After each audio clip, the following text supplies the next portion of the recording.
Well met, travelers. Thanks for stopping by my channel. If you're new here, welcome. If you're not new here, welcome back. Today, for this recording, we're going to look at a video that the algo just fed me. That's about, of course, my bread and butter, Rings of Power and Lord of the Rings, and all of that stuff. And the video in question is titled, Why You Should Respect Canon. I'll put it up on the screen here. So this video is called Why You Should Respect Canon by a channel called The Broken Sword. And as we can see on the thumbnail here, it asks the question, does canon matter? And I'll answer that question in a minute. But first I want to give a little background here. If you're new to my channel, a significant portion of my content is devoted to defending the TV show Rings of Power from the point of view of a lifelong Tolkien fan, and demonstrating all of the ways that I think it actually honors Tolkien's core themes a lot better than people give it credit for, and that the creators and showrunners of the Rings of Power understand Tolkien's lore and core themes better than any YouTube channel I have ever come across, including my own. So I'm curious to see what the Broken Sword has to say here. Now, I don't know the Broken Sword's content outside of this video. I've kind of heard of this channel from my own comments section. Every once in a while, people will mention it. And I see, looking at their channel here, that they have 269,000 subscribers. Well done, Broken Sword. But given that it's asking the question, does canon matter, and the video is titled Why You Should Respect Canon, I think I can kind of guess where they're going to go with this. The thumbnail also shows us Luke Skywalker? The thumbnail also shows us Luke Skywalker, Doctor Who, and The Witcher. So this might be more than just a Rings of Power specific video. But before we get into this, let me answer the core question. Does canon matter? My answer to this question comes with an asterisk at the end. But my answer is no. It does not matter at all. Asterisk at the end. So why does canon not matter? Well, to put it bluntly, canon is a stupid idea. Canon is both lazy writing and authoritarian writing, because it is trying to force all future generations of storytellers to conform their vision to the arbitrary preferences of a previous and probably long dead generation. And this is not the way that storytelling has ever worked. This obsession with the minutiae of lore and canon is a modern thing, right? You know, I don't see many YouTube channels out there making content about how the Marvel movies have trashed the poetic Eddas with their treatment of Thor. And this goes back a long way. I'm sure the type of people who care about canon in this way have always been with us. I'm sure that back in ancient Rome, there were probably Greek lore purists who hated the Virgil's Aeneid because of the way it trashed the reputation of Odysseus, right? But for the most part, across the whole span of human storytelling, every generation of storytellers has always, without exception, recycled the tropes and themes and even like the specific characters and settings of previous generations of stories to address their own current day concerns, whether it's an existential crisis, a spiritual crisis, political concerns, cultural developments, whatever it may be. This is just the way that storytelling has always worked and will always work. So I approach this with the mindset that people who are obsessed with insisting that every adaptation must slavishly adhere to every single detail of an author's lore, or only explore the themes that the author explored, etc. These types of people are reactionary. Whether they identify as political reactionaries or not, the idea of canon is reactionary. And it's a constraint on creativity, and it's authoritarian, like I said before. Now, what is the asterisk? The asterisk is that there are a lot of people who do care about canon, and whose enjoyment of a particular story world or franchise comes from learning all of the lore and exploring the world building and memorizing the histories. That's their way of engaging with that media, and they get a lot of enjoyment out of it.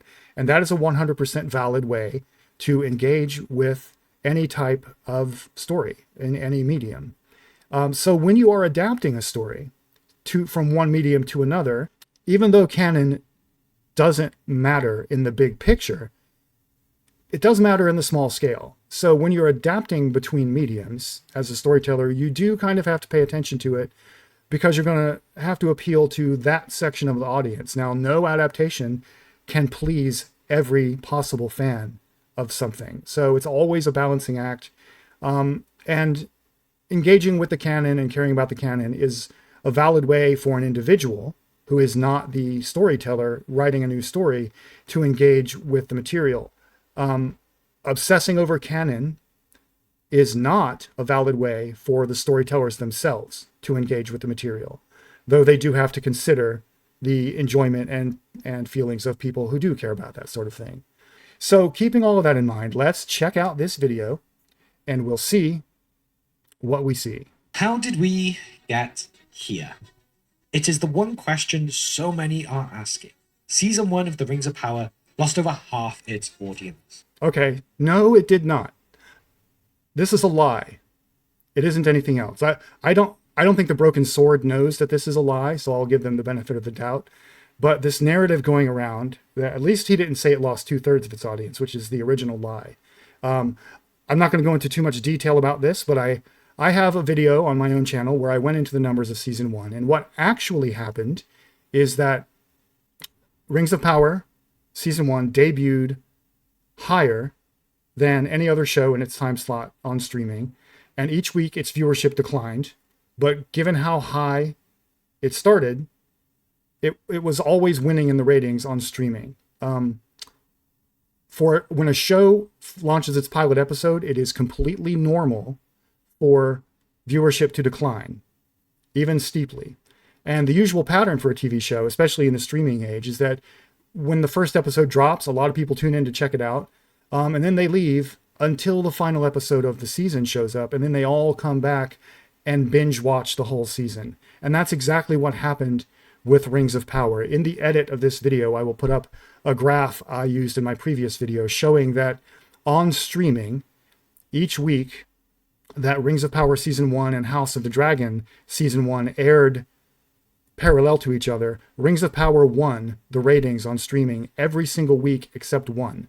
And in its final episode of Season 1, the day after Season 1 of Rings of Power, Episode 8 dropped, the show experienced a gigantic surge in viewership, and that ultimately placed it as the number 2 most watched new show on streaming of that year, right behind House of the Dragon. And House of the Dragon only won because it was also airing on linear formats on HBO. So no, it's not true that The Rings of Power lost half its viewership in Season 1. That's just a lie.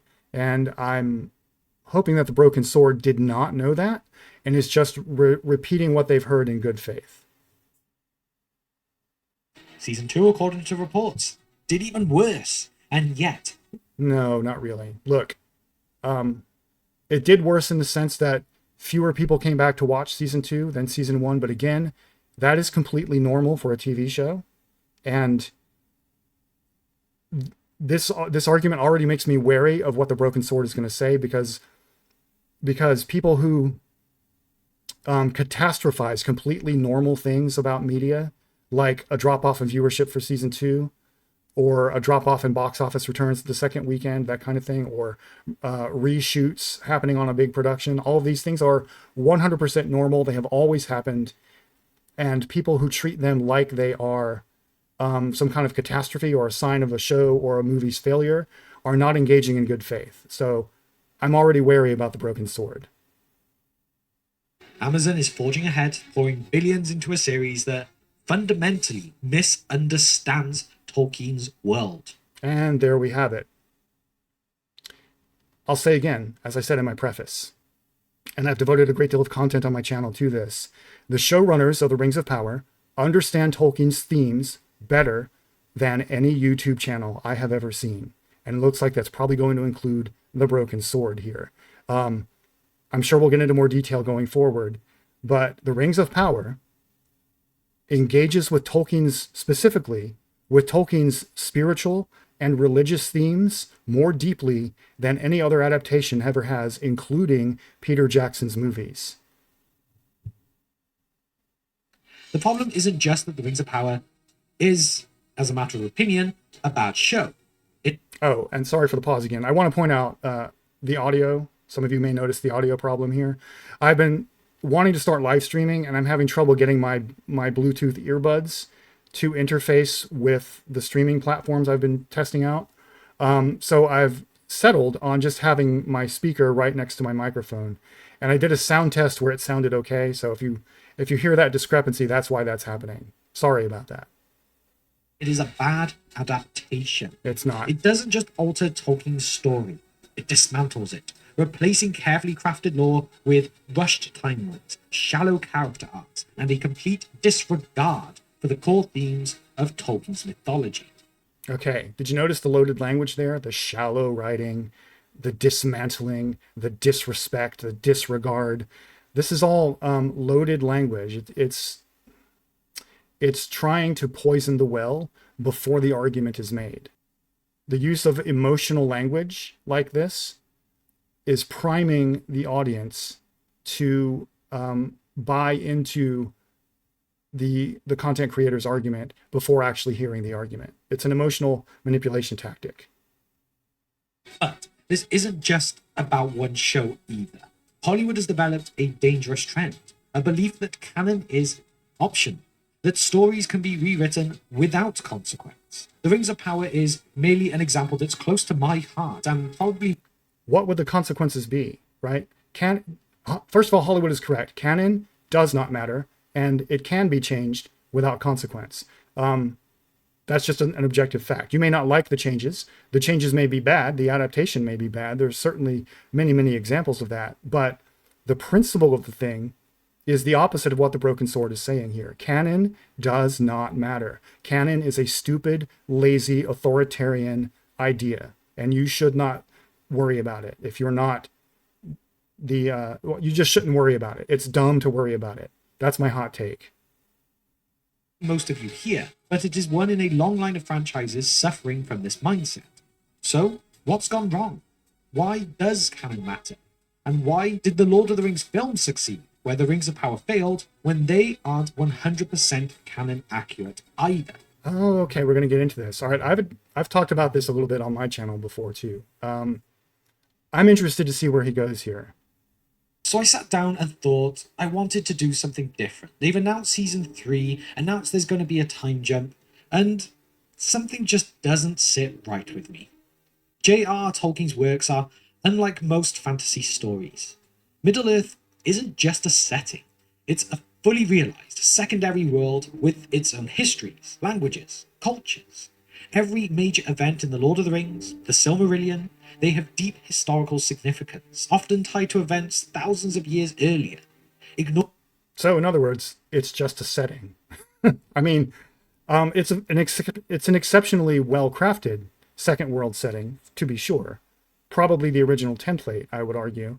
But there are many, many fantasy novel franchises with equally deep lore, etc., etc.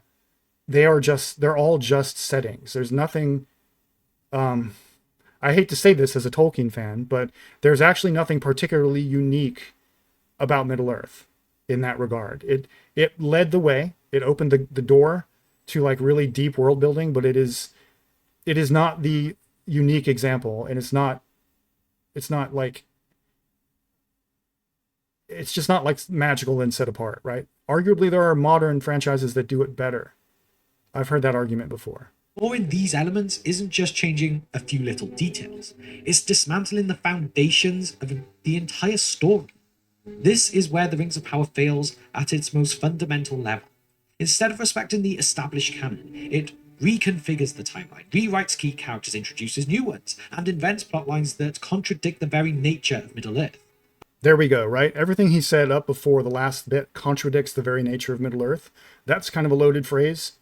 But everything he said before that is just what adaptations do. There isn't a single adaptation of any property I'm aware of from one medium to another that doesn't do all of those things. Now, you can argue that Rings of Power does it badly. That's certainly an argument you could make. I would disagree with that argument, but there is a good faith version of that argument to make. But what the broken sword is doing here is a little bit of sleight of hand. He's implying that the actions themselves are the problem. Like, he's implying that it is not valid to do those things in a Tolkien adaptation. That is the logical conclusion of his point here. And that thing he said, where Rings of Power contradicts the very nature of Middle-earth, I strongly disagree. I will give some examples. Good, I'm not just going to hate on the show without any reason. Look at the condensing of the Second Age. In Tolkien's timeline, the Second Age spans over 3,400 years. In the Rings of Power, everything is compressed into what feels like just a few years, obliterating the slow corruption of Númenor and the gradual deception of the elves by Sauron.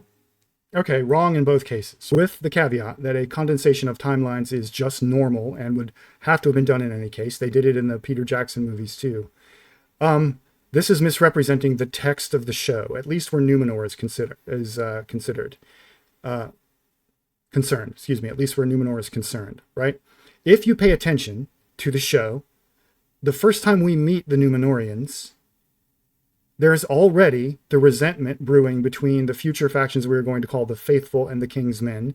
There's already the brewing resentment against the elves and their longevity, which was expressed through that much unfairly maligned scene with the tradesmen complaining that the elves took our gerbs. If you pay attention to what that guy says and the reasons he lists for why they don't like elves, it's all about the jealousy over immortality, right?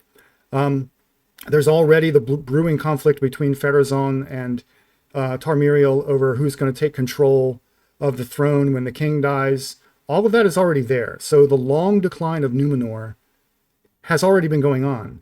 We're just entering the story at the most important time, the most important section of that decline. What matters for the story is not how long the decline took. What matters is that Númenor declined. And the same thing goes with the slow corruption of the elves here. It doesn't matter how long the corruption of the elves took within reason. What matters is that the elves were corrupted and deceived by Sauron. And that's happening in season 1 too. I'm sure Broken Sword will probably mention the Halbrand thing. But if you go back and watch season 1, knowing that Halbrand is Sauron, you're going to see a lot of subtleties in Charlie Vickers' performance and in the writings, the script writing and everything else about the show, demonstrating that he's already on his game. What he's doing with Galadriel is part of the whole story of the deception of the elves. He's already deceiving her, right? So this point is just willfully ignoring the text of the show. And if we look at the obvious one of Galadriel as a warrior general, in Tolkien's writing, Galadriel is one of the most powerful and wise beings in Middle-earth, but she is never a reckless warrior seeking vengeance. The show's attempt... Absolutely wrong. Okay, look, I have an entire video devoted to this too, and one of the things I cite is like a footnote to the Shibboleth of Feanor, right?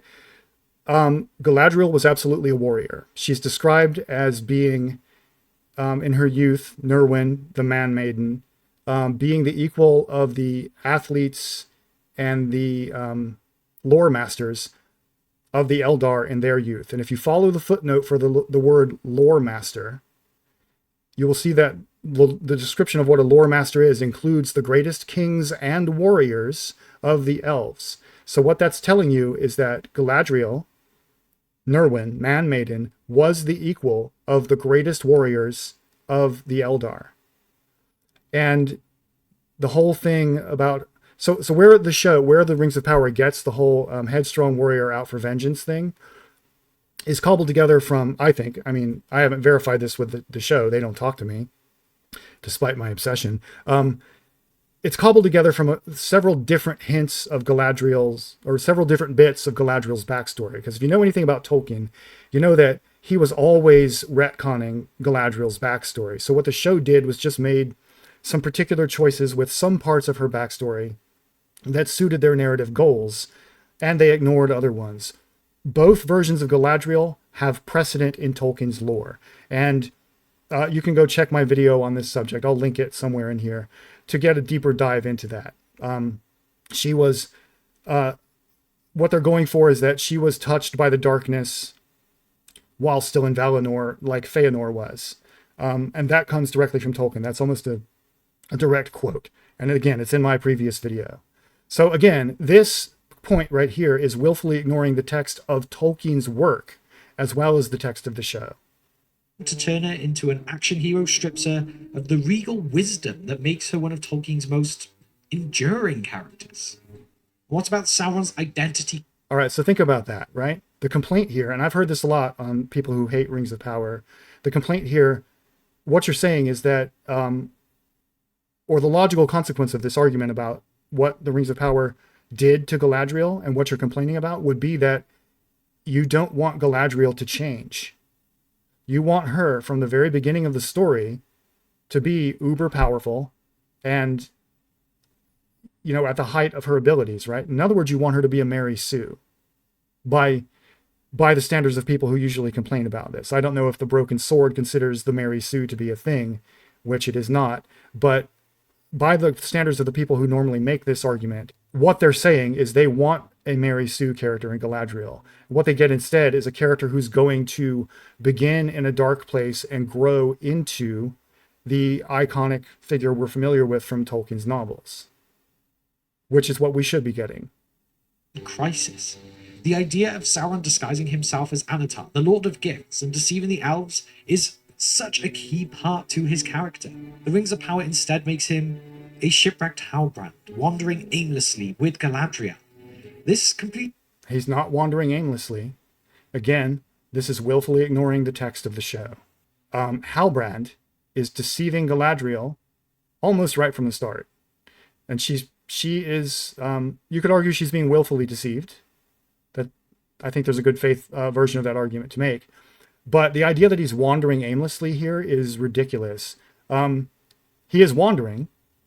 But if you take the text of season 1 and the text of season 2 together, you'll see that what they're going for is the period in Sauron's backstory, which again comes directly from Tolkien, where he was feeling repentant for his role in the War of Wrath and wanting to make amends for what he did, but he was unwilling to submit himself to the judgment of the Valar, and therefore fell back into evil. And that's what they're going for with season 1 and the beginning of season 2, which was a flashback. So this argument again depends on the Broken Sword and his audience willfully ignoring the text of the show and kind of being deceptive about what Tolkien's lore actually says about these characters. Because I'm pretty sure that a lot of the people who watch this video won't have the deep lore knowledge that I and presumably the Broken Sword possess. So shame on you, Broken Sword. It really undermines the cunning, the manipulative nature that defines Sauron for the evil being he is. And what about the presence of hobbits, halflings? There is no indication in Tolkien's writings. All right, did you see what he did there? He said, what about the presence of hobbits? Oh, sorry, Harfoots. Kind of mockingly, as if Harfoot is just something the show made up. Let me drop a lore bomb on you here, right? Now, those of you who've read The Lord of the Rings know that there are 3 types of hobbits. There are Harfoots, the Stores, and the Fallowhides. They existed in the Second Age. Nobody noticed them, right? That's kind of what hobbits do. They stay out of notice. But the fact that the show calls this group of hobbits that they're focusing on Harfoots is being misrepresented as some kind of cynical ploy to avoid using the word hobbit or something, even though they have the legal right to use the word hobbit, when the actual reason is that during the time period in which this show is taking place, the word hobbit doesn't exist yet in any language. The word hobbit within the lore of Middle-earth developed out of a Proto-Rohirrim language, which means a language from the land of Rohan, the language that precedes Rohanese, out of which Rohanese evolved there. So It's perfectly in keeping with Tolkien's lore to call these people Harfoots or Fallowhides or Stores, depending on which culture you want to focus on, because the word hobbit doesn't exist in universe yet. That hobbits had any involvement in the events of the Second Age. That's pretty much against their character. They stay out of events. Their inclusion. And they still are staying out of events if you pay attention to the show. I think, again, the text of the show doesn't involve the hobbits and any of the important things that are going on with the rest of the show. This is kind of a criticism some people have had of the writing on the show, and I think to some extent it's a valid one, which is that the Harfoot plotline isn't really integrated with all of the other storylines going on, and it's actually a little bit unclear whether the Harfoot storyline is actually taking place at the same time as the rest of it. Like, that's for another day. But the fact that the show is having us, the viewers, follow two Harfoot characters doesn't mean that the rest of the world of Middle-earth or the future historians of Middle-earth are going to know that any of this happened to them. They're still beneath notice for most of season one, for all of season one and all of season two. They're not really consequential at all to the rest of the world, which is kind of the point of hobbits. In the show is a transparent attempt to shoehorn in something familiar from the Lord of the Rings movies at the cost of logical world building to anyone that knows Middle-earth. The point is, they have...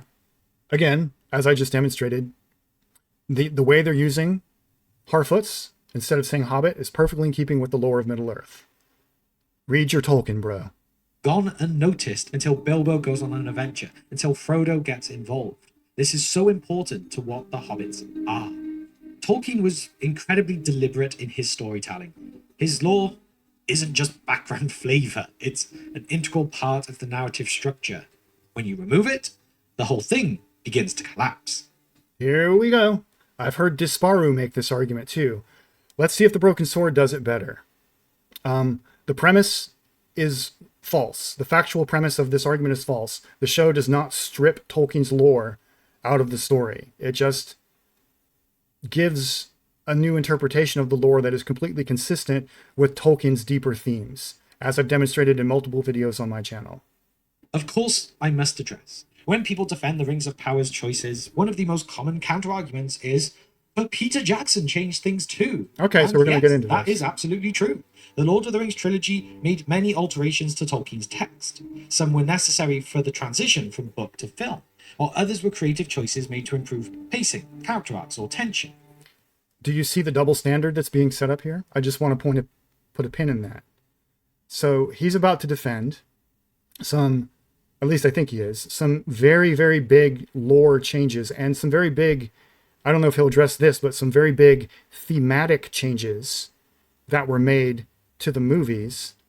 And he's defending them because those changes made the movies awesome. But he's not going to grant the same grace to the Rings of Power. However, what separates Jackson's changes from those in the Rings of Power is a fundamental difference in intent, execution, and respect to the source material. There we go. Intent, execution, and respect to the source material, right? So, Broken Sword, I'm willing to bet, doesn't know a damn thing about the intent of the showrunners. He's assuming an intent that is ideologically rooted in conservative politics, whether he personally identifies as a conservative or not. And he's just assuming that because Hollywood did it, that was their intent. There's a false dichotomy of the different moralities of Hollywood and the rest of the world being set up, or baked, I should be say, baked into this argument about the intent. We can quibble about the execution. That's just a thing fans will always do. And respect to the lore, the show has very, very deep respect for the lore of Tolkien. And if you can't see that, I don't think you really understand the show very well. And you may not understand Tolkien as well as you think you do. I've encountered many, many people who don't like the show, who have deep, valid criticisms of the show, but still recognize that the show itself has deep, deep respect for Tolkien. So if you're premising your argument on the notion that the show does not respect Tolkien, I am losing respect for your argument already. You're already engaging in bad faith here. Peter Jackson, Fran Walsh, and Philippa Boyens deeply understood Tolkien's themes, characters, and world. The changes they made were designed to preserve the spirit of the story, even if some details were altered. Okay. The main question. All right. You see what he look? Okay. The fact that he included this scene is really interesting to me because, and everything he just said about Philippa Boyens and Peter Jackson deeply respecting the themes of Tolkien.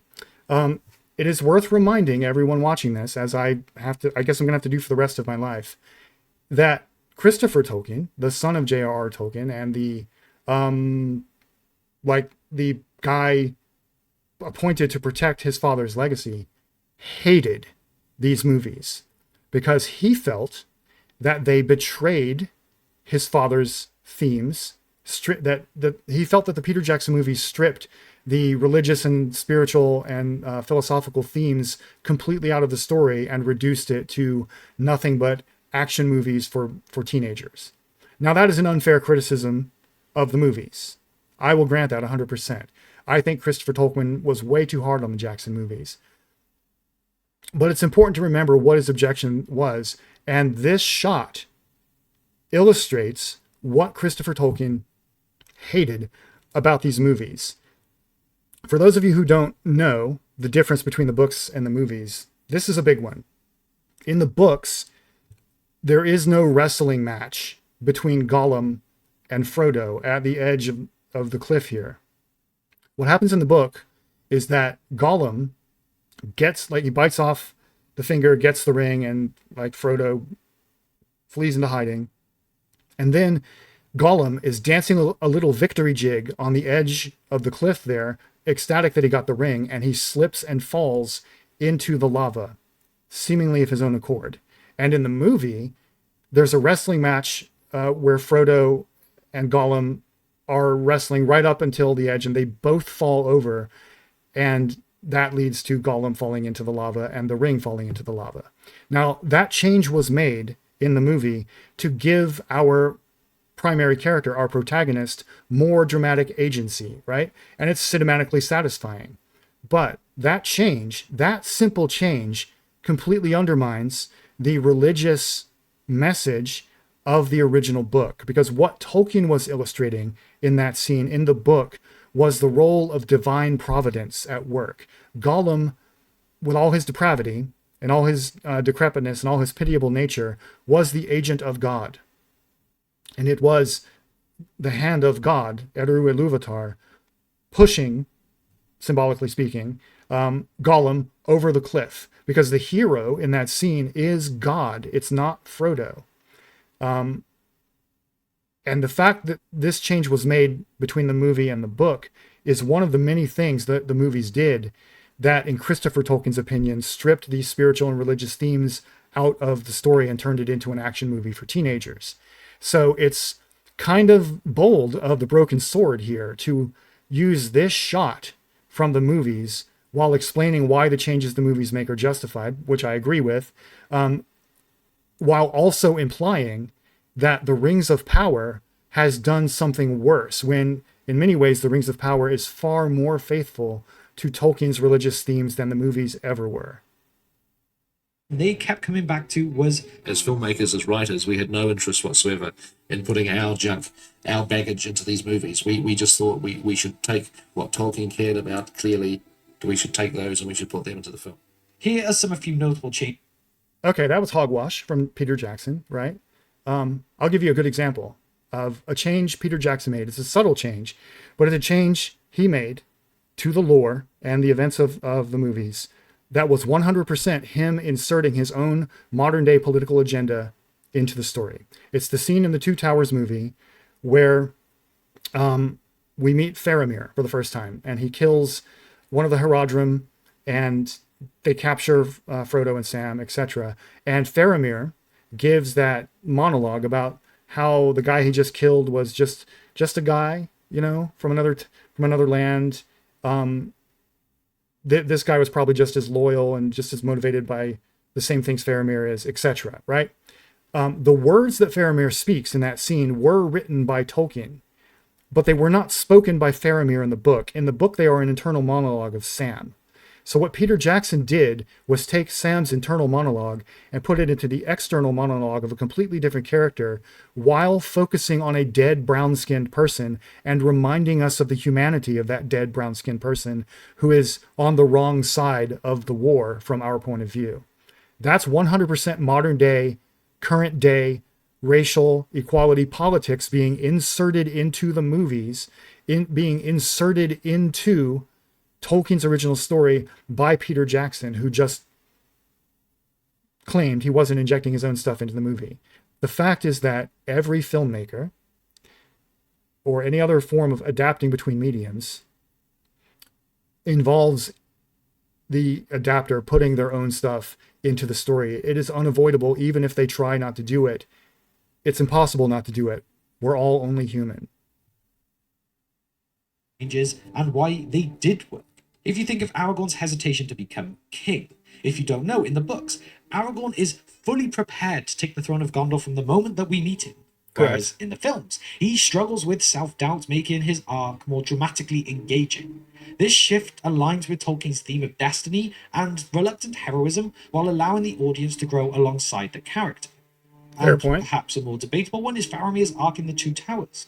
Book Faramir instantly resists the One Ring. There's no pull towards it at all for him. But the film version briefly has that consideration of taking it. While, of course, controversial, it changes the character.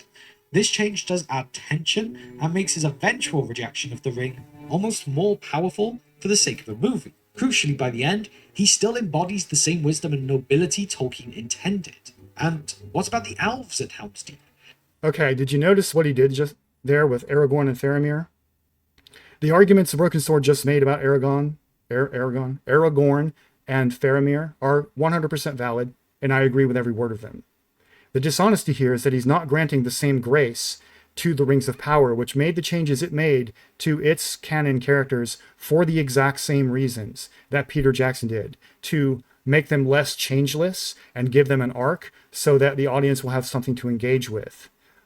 Take this argument, Broken Sword, that you just made about Aragorn and Faramir and apply it to Galadriel.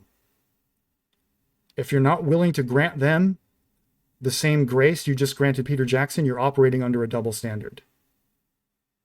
This was completely an invention, yet you could argue it does still respect the lore in spirit. It reinforced the alliance between... It respects the lore in spirit?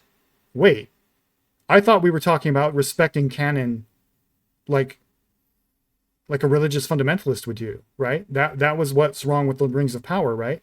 If a huge change, like having the elves be at Helm's Deep, which they absolutely were not in the book, if that is in the spirit of Tolkien, which I suppose it is, I think I would buy that argument, then why are we not granting the same grace to the Rings of Power?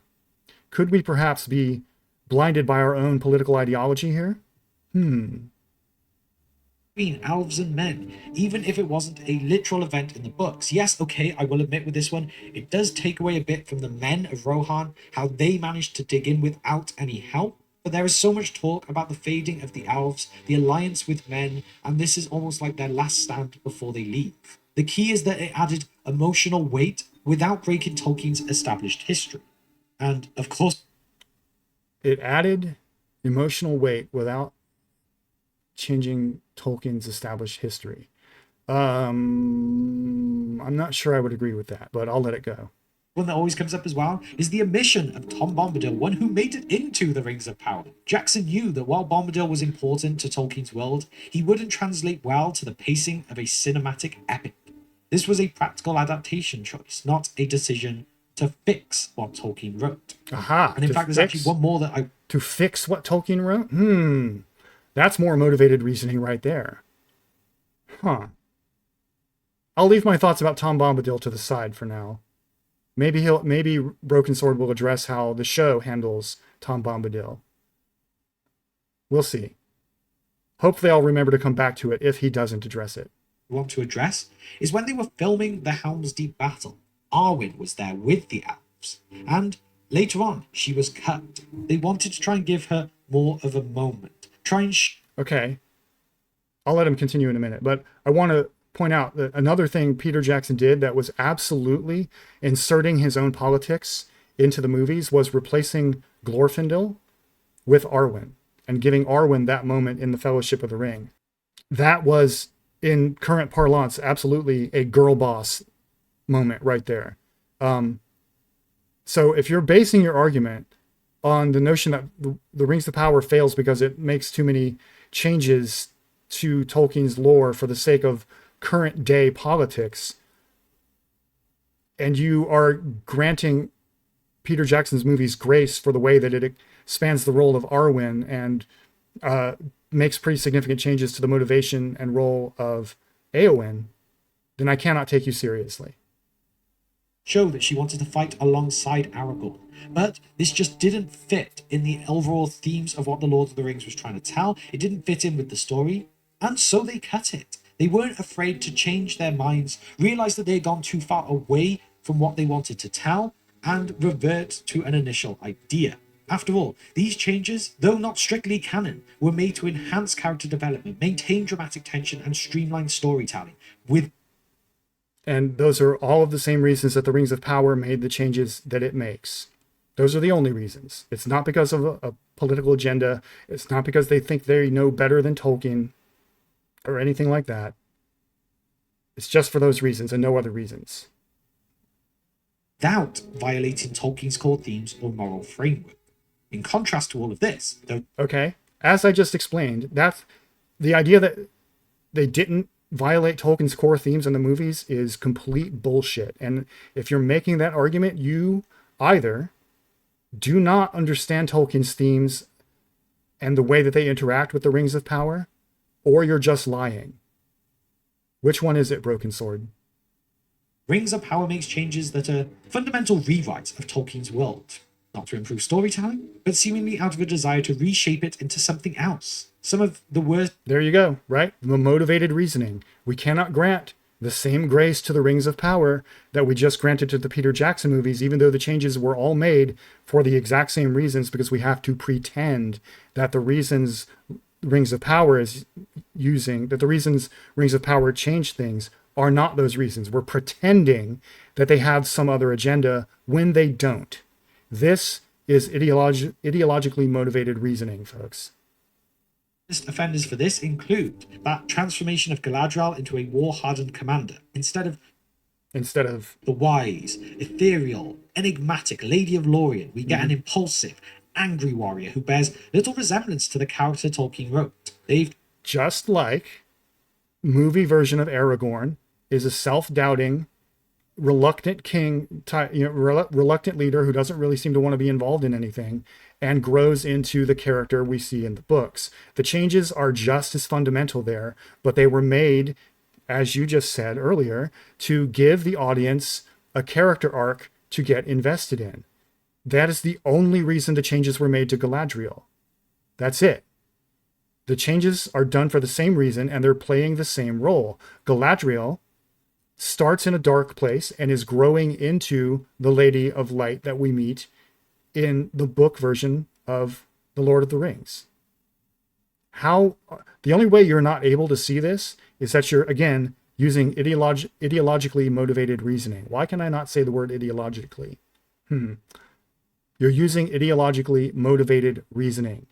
You're beginning with a conclusion about the Rings of Power, and you are torturing the data until it confesses, rather than taking the show in good faith and looking for the ways that it intersects with Tolkien's themes and Tolkien's lore, and granting it the grace you've granted the Peter Jackson movies quite arbitrarily. So this argument is not impressing me. Tried to adjust this slightly, it feels like, by the end of season 2, and with this potential time jump into season 3, she might suddenly become who she is meant to be, but we won't get the character development that really led her there. It will become all too... If you think the change that they made at the end of season 2 was sudden, you were not paying attention to season 2. Again, you are willfully ignoring the text of the show in order to make an let me see if I can say this word again. You are deliberately ignoring the text of the show in order to make an ideologically motivated reasoning argument rather than a good faith argument based on the same grace you grant to the Peter Jackson films. Sudden if this is the way they do it. So not only is she out of place historically, she should be ruling in Lindon or Eregion, not hunting Sauron, but her characterization is stripped for all the qualities that really made her compelling. And then, of course... Incorrect. She was compelling in the movies because she wasn't the central character. Now, you can quibble if you want about the choice to make Galadriel the central character of the Rings of Power, but that choice was made. And once that choice was made, it requires, pretty much unavoidably, I think it requires them to change her book personality significantly enough to give her a character arc, just like they did with Aragorn and Faramir and several of the other central characters of The Lord of the Rings in Peter Jackson's movies. This is a double standard. The timeline compression. Tolkien's Second Age, like I said earlier, spans thousands of years. The show crams everything into what feels like a single human lifetime. And I can almost... Is he going to say he understands that? Okay, we'll find out in a minute. But again, I'll point out again that timeline compression is an unavoidable necessity in any adaptation between mediums. The Peter Jackson films did it. Like, how many years was Gandalf gone researching the ring in the book? You know? It's unavoidable. And what matters to the story is not how long things took. What matters is that they happened. It doesn't matter how long, in terms of the year count, that the corruption of Numenor took. What matters is that Numenor was corrupted. It doesn't matter how long it took Sauron to deceive the elves. What matters is that he did. Understand that for a certain point of view. Okay, if you happen to deal with timelines that involve elves and... Right. If that involve elves and men, you're going to have human characters disappearing. I'm glad you granted this much grace to the show, at least, Broken Sword. Men, you're going to be losing so many men. They're going to be changing all the time to keep with that progression with the elves. I do understand this to a certain point, but it means that they almost picked the wrong story to tell if this is what they wanted to do. There's the caveat. There's the caveat. They picked the wrong story to tell. Okay. Cool story, bro. Of pacing. It just destroys the historical context of Middle-earth. No, it doesn't. Slow descent into corruption. Condensed. The gradual rise of... No, it wasn't condensed. As I pointed out earlier, we're entering the slow corruption and slow decline of Numenor at the most narratively important point of that descent. But if you pay attention to the text of the show, you can tell it has already been going on for a very long time. And I think he's about to say the same thing about the deception of the elves here, which again has been going on for a long time. There are textual cues in the first season indicating that the deception of the elves indirectly has been going on for a long time. Sauron Xanatar skipped. The forging of the rings as a long, deceptive process turned into a pretty much a rushed side plot. It's baffling to me. A rushed side plot? The three elven rings were created in season 1. Then the dwarven rings and the human rings were created in season 2, but they haven't all been passed out yet. The One Ring doesn't exist yet. So where's the rushed side plot? They've taken 2 whole seasons to get us to the creation of the dwarven and human rings. Where's the rush? Then there's the creation of new characters at the expense of established ones. Which is, again, an unavoidable consequence of adaptation. Any long-form adaptation of Tolkien, even if The Lord of the Rings itself, the book, was made into a TV show, they would have to invent new characters. You just have to. It's unavoidable. The showrunners have invented new characters like Arondir, Bronwyn, Halbrand. Arondir is an awesome character. I don't care what anyone says. He's probably, him and Adar are probably my favorite of the new characters. Of course, who is Sauron, while sidelining canonically important characters like Celeborn and Círdan. If you want to tell new stories, fine, but why erase or diminish the ones that Tolkien actually wrote? Because Tolkien didn't really write full-fledged stories about these characters. These, like Círdan and Celeborn, are important. Their names are mentioned in the histories and the Silmarillion and stuff, and the little snippets of stories that we get but they're not full-fledged stories for the most part. They're just names in lists, in histories and things like that, names that are mentioned in other stories. Celeborn, is in the Lord of the Rings. Círdan, the shipwright, the thing is with both of them, even if we made them central characters, let's say I grant you this argument, and we make Círdan and Celeborn point of view characters in the Rings of Power, you're still going to have to make shit up about them. You're going to have to create things about those characters that weren't part of the original lore, because the original lore for these characters is not that deep. Ones that gives you the perfect framework for stories to tell. Why just change all this? And something I've got to address as well is, and it's what many shows do these days, is try and change Sauron into a tragic, misunderstood Here we go. anti-hero. Tolkien's Sauron is not a conflicted, brooding villain. He is the Yes, he is. He absolutely is. Look, not by the point of the Lord of the Rings. I'll grant you that. His role in the Lord of the Rings is not as the conflicted, brooding anti-hero / villain or whatever. But during the Second Age, he absolutely was. If you argue that he wasn't, you are either not understanding Tolkien or you are lying about this. It's part of Sauron's backstory that after the War of Wrath and the fall of Morgoth, he was repentant and looking to return to Valinor, but he was too proud to submit to the judgment of the Valar. So he stayed in Middle-earth and eventually fell back into his evil ways. So it may be your personal preference that a Tolkien adaptation focuses on Sauron's endpoint as the embodiment of evil in the current world, but that is your personal preference, and your preferences are not objective. They're not objective truths of storytelling, all right? There is precedent in Tolkien's lore for portraying Sauron in the Second Age as kind of a borderline, repentant, borderline evil character. That comes straight from Tolkien. And if you're just being dishonest about this, maybe with yourself, I don't know, but it is dishonest to make this argument. The ultimate manipulator, a master deceiver. He knows what he wants. He wants the world in his image, and he will do whatever it takes to get there. Instead, which is the end of his arc in season 2.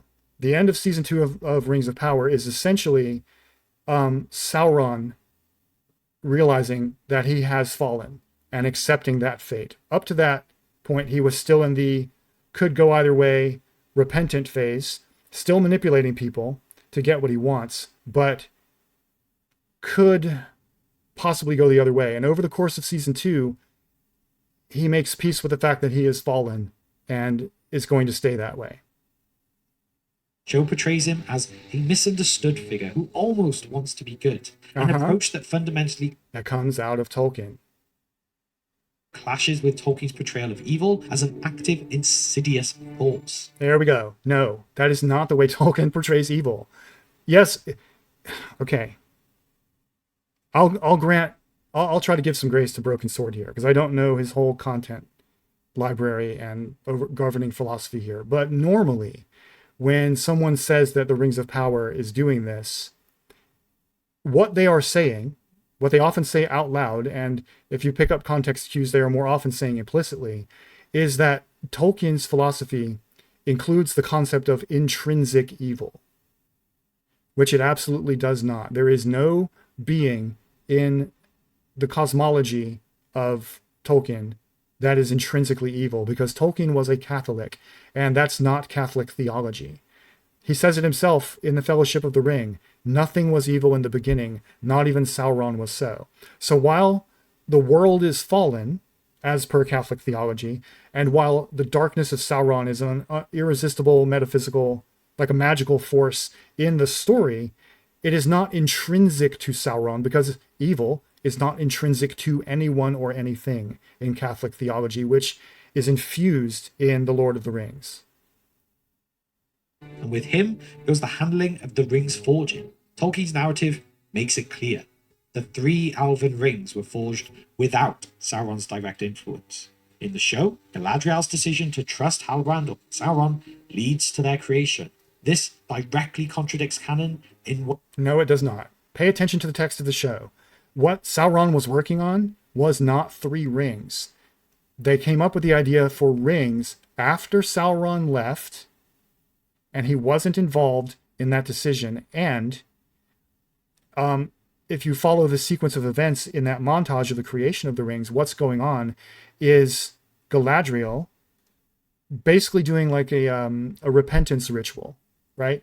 She's giving up the dagger she got from her brother, which is the symbol of her obsession with vengeance, with wrath, which is one of the 7 deadly sins.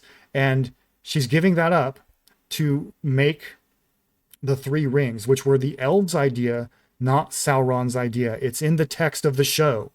Pay attention to the text of the show and approach the show with good faith rather than ideologically motivated reasoning that comes from a right-wing perspective and begins with a conclusion and works backwards from there.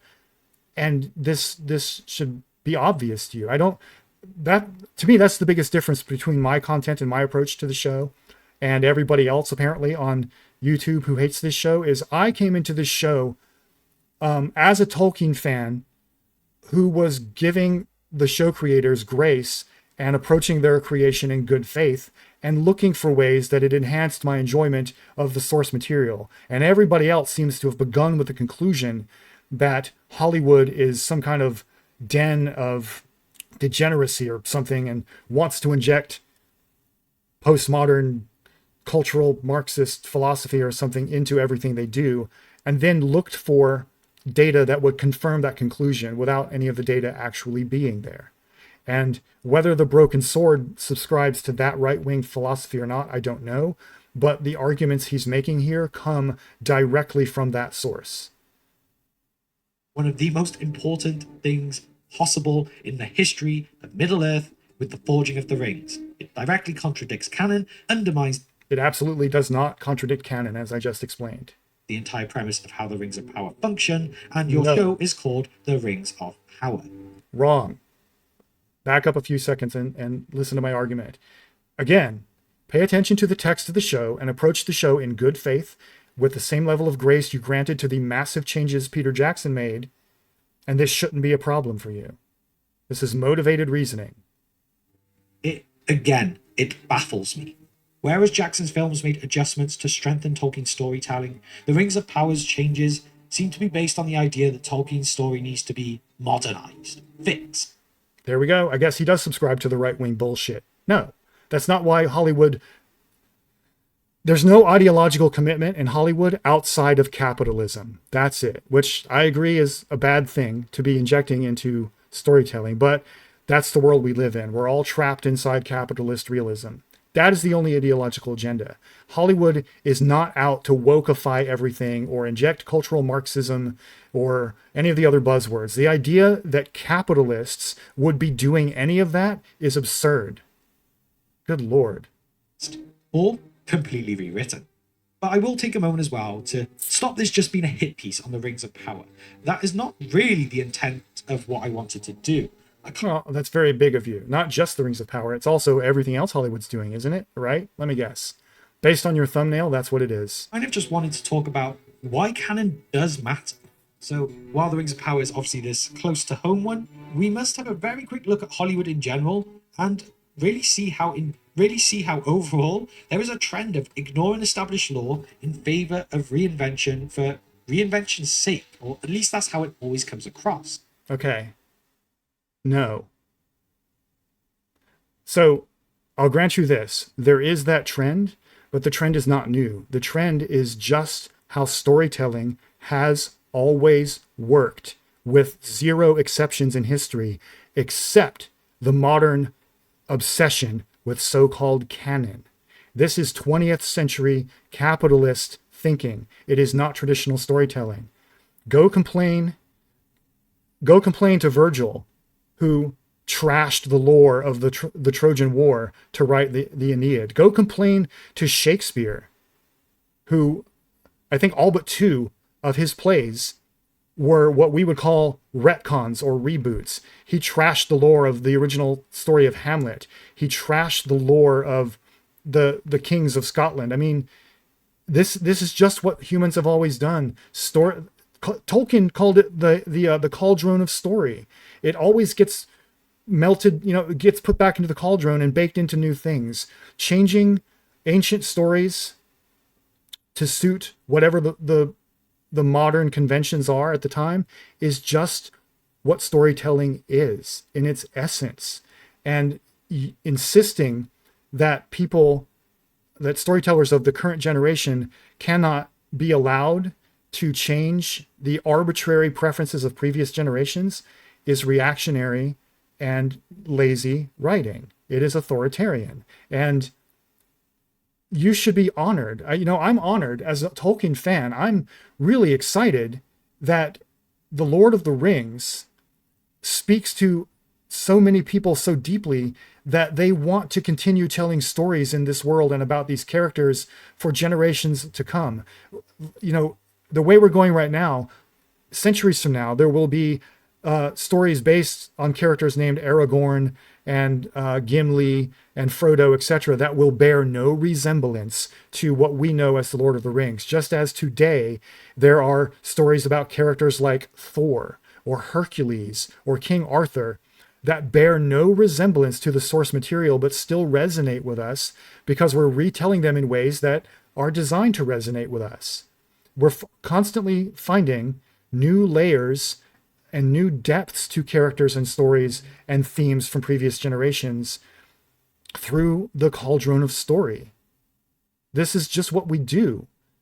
It's you guys, it's the canon obsessed, the fundamentalists, as I have called you in the past, insisting that we have to slavishly recapitulate canon, whatever that is, in every single generation. It's you guys who are bucking human nature here. It's you guys who are forcing an arbitrary political agenda on deep human needs and emotions and motivations. Stop it. Please stop it. It's so boring.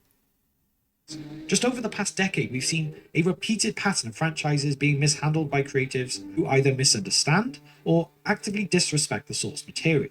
There is potentially an argument that the standard of writers in Hollywood is nowhere near what it was 20 years ago or so, but the standard of writing in Hollywood is about the same as it's always been. In every generation of film, most movies made are garbage. It's Sturgeon's law. 90% of science fiction is crap, but that's because 90% of all fiction is crap, right? Same with movies. The idea that the writing in Hollywood today is worse than it was 20 years ago is, again, growing out of that ideologically motivated reasoning, that conclusion, the beginning conclusion that Hollywood is too woke, that they have some kind of political agenda outside of pure capitalist profit that they're trying to inject into everybody's stories. And that's just hogwash. That's an argument for another day. I mean, let's look at a few very quickly. An obvious one is Star Wars. The Disney sequel trilogy completely undermined what came before. Luke Skywalker's character, it turned him into a bitter hermit who abandoned the Jedi. Oh my gosh, really? By order, something that was never even considerable before. Again, I don't want to make this video like another hour long and talk about Star Wars.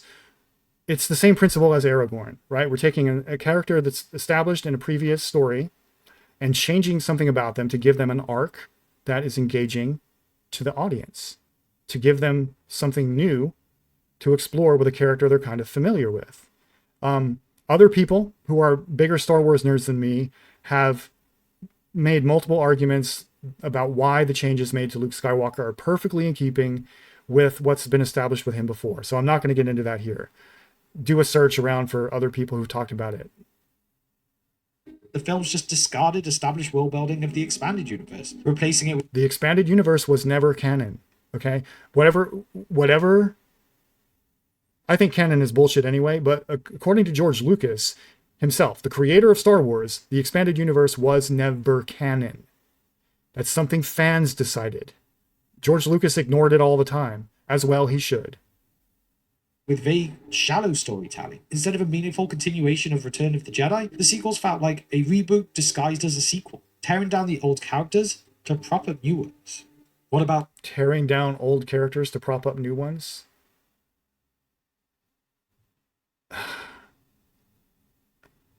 All right. Luke Skywalker in The Last Jedi was the Yoda of that story. So they characterized him the way that Yoda was characterized in The Empire Strikes Back. That's all that happened there. They weren't tearing anything down. The Witcher, the Netflix adaptation? Despite having All right, so fair warning here, I don't know Witcher lore very well. I like the show for what it is, but I have not read the books and have not played the video games. However, based on everything I've seen Broken Sword say about Lord of the Rings and Star Wars, I do not trust his argument here. So in the edit, I'll probably just skip most of what he says about The Witcher, because frankly, it's probably bullshit. another one, Doctor Who. This Oh, we're on Doctor Who now. Okay, now you are stepping into my domain, sir. long-running series, this British classic, it has seen a drastic shift in recent years. Rewriting such previously established lore just considered the timeless child retcon, instead of respecting the long history of Imagine a Doctor Who fan complaining about retcons. That's all you need to say. That is the dumbest argument ever. Oh, there would be no Doctor Who without retcons. the show. Modern creatives insert their own ideological viewpoints, often at the detriment of established continuity. The only ideological viewpoint injected into any form of modern media is capitalism. Every change you're complaining about is made because of capitalism. It is made because they think it will bring them profit at the expense of exploiting the labor of creatives. That's it. If you don't see that, you don't understand the times we live in. So with this, the core issue of all of these examples, including the Rings of Power, is that they treat canon almost as an obstacle rather than a foundation. When creators think they know better than the original authors, the result is often a shallow, soulless imitation of what once made these stories great. Tolkien's The foundation of great storytelling is not canon, and it never, ever has been until the modern day. Ever. The foundation of great storytelling is the varieties of human religious and spiritual experience, which are always happening in dialogue with the culture and the economic conditions and the political conditions and the environmental conditions. All of these things are a feedback loop that shape each other. And the foundation of great storytelling is respect for the human spirit. That's it. It's not canon. Canon is a restriction on the human spirit. It is boring. It is lazy. It is authoritarian, with the asterisk at the end. world is beloved precisely because it is deeply thought out, carefully structured, and thematically so rich. Every name And the deep lore of the Lord of the Rings is a well to which storytellers will be returning for generations to come. That is its strength. That is what I love about it. And it is entirely appropriate that people will be, future generations will be making changes to that lore in the stories they tell to suit their current circumstances. Tolkien understood this. He wanted to leave the lore to other minds and other hands, were his words, right? He wasn't happy about the changes being made during his life, and who would? We all want to protect our babies, but he understood the principle, at least. You guys don't. How can you be a Tolkien fan and not understand the concept of the cauldron of story and the principle of leaving some things unexplored in your own lore so that other minds and hands can take up the mantle and craft new stories based on it? What Tolkien have you been reading? location, historical event that is in the Silmarillion or the Lord of the Rings was meticulously placed there for a reason. To think you could do better than Tolkien himself is an insult to what he left behind. To think you could do better than Tolkien? Lots of people could do better than Tolkien. Sorry to break this to you, but Tolkien was just a guy, right? He created an awesome world, but he's got some deficiencies as a writer, He's not very good with dialogue. He's not very good at writing women. He's not very good really at romance, to the extent that it exists at all, in the story. Tolkien was just a guy. the idea that nobody could do better than him, even with the concept of Middle Earth, the idea that nobody could ever do better with the lore of Middle Earth than the guy who created it is absurd. That's like saying Shakespeare could not have told a better story about Hamlet than Saxo Grammaticus did. And spoiler alert, Shakespeare absolutely told a better story about Hamlet than Saxo Grammaticus did. Just because you originated the lore doesn't mean you're the best at it. You're just human. Tolkien was just human, bro. The moment you start treating it as a box of ideas to pick and choose from, rather than as a cohesive mythology, the moment you start treating it as a cauldron of story to pick and choose from, you've deviated. What? I don't think Tolkien would agree with that at all, bro. Dilute its impact. You make it worse, and you potentially ruin the possibility of maybe one day us actually getting another incredible adaptation. And so, there we have it. Canon isn't just about facts, it's about meaning. It's what gives stories depth, weight, a sense of authenticity. Wrong. I will agree Canon can play those roles.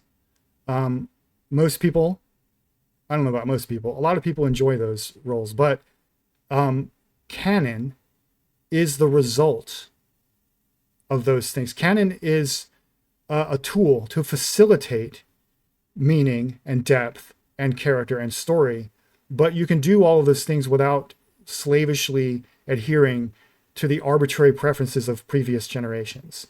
Canon is not the foundation of great storytelling. Filmmakers, showrunners, or writers dismiss canon as a hindrance.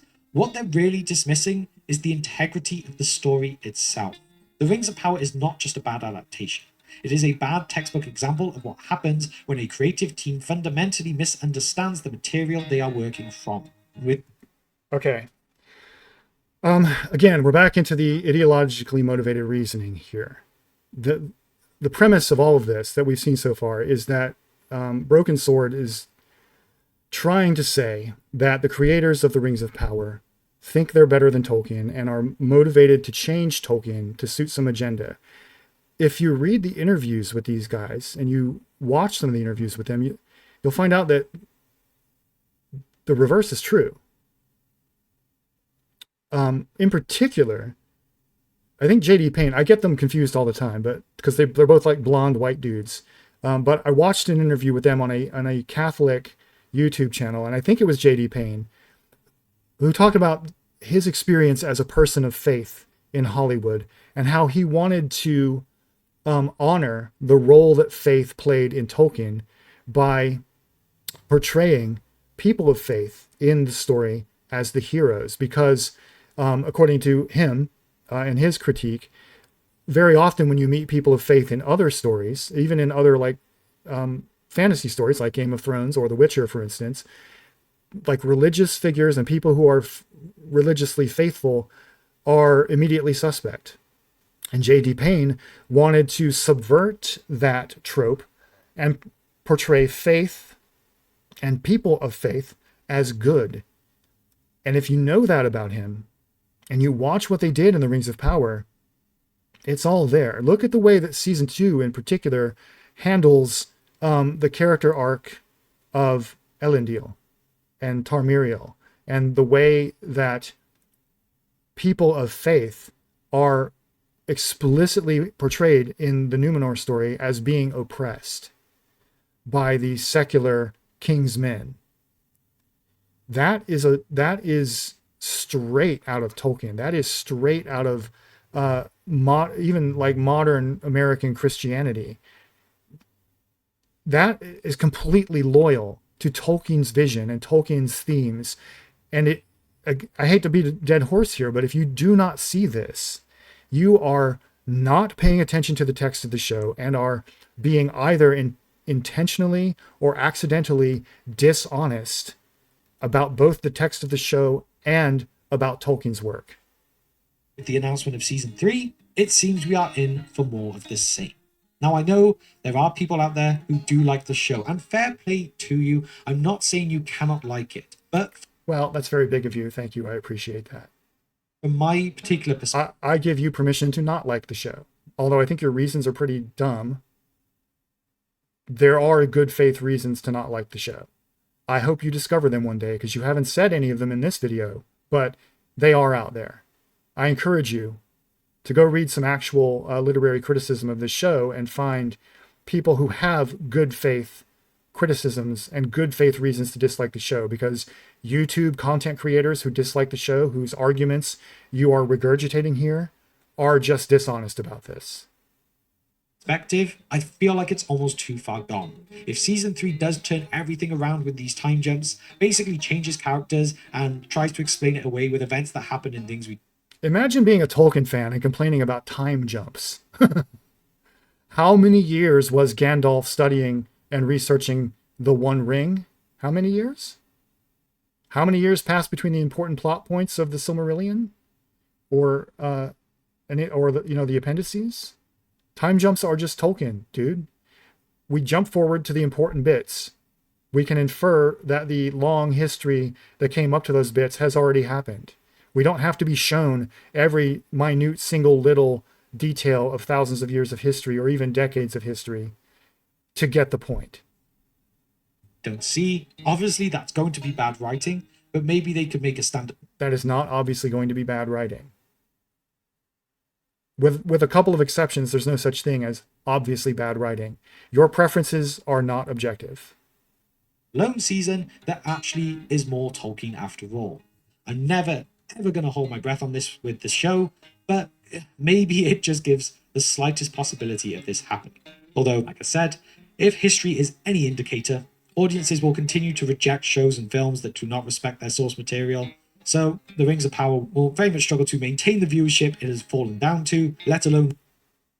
Imagine thinking audiences are rejecting any of these things. How much money did the Star Wars sequels make? How much money did the Jurassic Park sequels make? How much money did almost every Marvel movie make? Again, with respect to the Rings of Power, the numbers that the Broken Sword is reporting in this video are lies. I don't know if I will grant Broken Sword the grace of assuming he doesn't know that, but it is true. I have demonstrated that in other videos on my channel. It is a lie that the Rings of Power is a flop. Season 1 ended up being one of the biggest hits of the year it was released, based on the numbers and the way that it takes a couple months to gather what the actual numbers are, but season 2 has already been reported by Amazon as being one of the biggest drivers of new Amazon subs. I mean, Amazon's a corporation. You can take their claims with a grain of salt. That's fair. But all of the numbers we have available for season 1, at any rate, and most of the preliminary numbers we have for season 2 show that the Rings of Power is at least as popular as House of the Dragon. And having watched both shows and liking both shows, in my opinion, season 2 of Rings of Power was far superior in terms of its storytelling quality to season 2 of House of the Dragon. I don't know what they were doing with House of the Dragon season 2, but I don't want to get into that fight right now.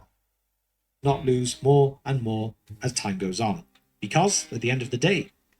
Just note that all TV shows, with, again, very few exceptions, lose viewership with successive seasons. This is just normal, and studios bake that assumption into their calculations of what constitutes success. Amazon went into Rings of Power knowing full well that successive seasons would most likely have fewer watchers than the first season. That's just normal television. So when you call out these numbers as being proof that the show is failing, you're not understanding the metrics that studios use to measure their own success. Tolkien's words do not need fixing. They simply need to be told by people who understand why they mattered in the first place. But now it is your turn. I want to hear from all of you. Am I wrong with what... Yes, you are wrong. And you're about to hear from me, I guess. So what are we left with here? I feel like I talked myself out in that video. I expected better. I always expect better from these kinds of things. I'm always disappointed with these kinds of videos. I don't know why I bother continuing to watch them. I will die on the hill that the Rings of Power is a show that honors Tolkien's legacy. Whether you consider it a good show or not is subjective. I happen to think it's a great show. I love it. I've watched every episode multiple times, but I do understand why people might not like it. But I will fight you on the claim that the showrunners do not respect Tolkien's lore and do not understand Tolkien's themes. They respect the lore and they understand the themes better than any YouTube channel in existence, including mine. And I'll just leave it there. Canon is a stupid idea with an asterisk at the end. Canon is the way that these channels use the word is lazy and authoritarian with an asterisk at the end. So thanks for watching. If you like this kind of content, please give me a like and a subscribe and share this video and comment down below, etc., etc. Make all the sacrifices to the great god algorithm. And until next time, remember that what's best in life is to crush your enemies, see them driven before you, and engage in discourse with the women. Thanks for watching.